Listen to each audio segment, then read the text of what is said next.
Presidente da República José Mahoto respeita a religião Hutu e o princípio fraternidade humana.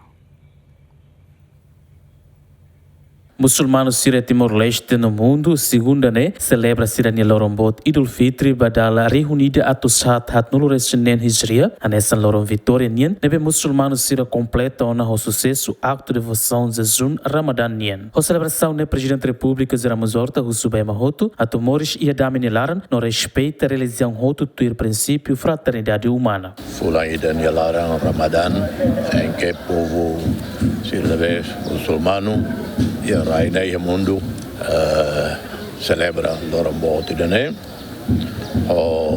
amizade, solidariedade, fraternidade.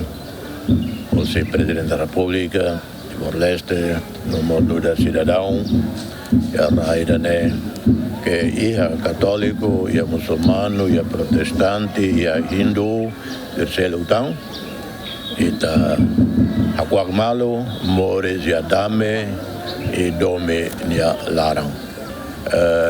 Liliu respeito, porque ele foi uma tolerância na tete, ou tolera depa, mas lá é respeito, ou agru, da fiar ser o todo, da religião o todo. Ser o todo be fiar maroma, e ideia que tu ir dala nebe, simuosi, religião na insiram.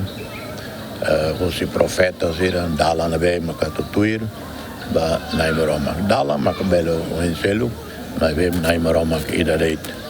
Mores e adame nialara, mores e respeito nialara, mores e adome nialara. Tuir amo Papa Francisco, nomos grande irmão Al-Azhar Cairo, professor Dr. Tayeb, na bem a declaração fraternidade humana. Mores e princípio, espírito, documento da Nialaram. Além de se festar o moço, rato parabéns para a comunidade muçulmana síria, no inspira a tua mútuo, Hari Timor-Leste e da nebe, inclusive no harmonioso Lio. Agostinho da Costa, bem-vindo a Ximenes, GMN.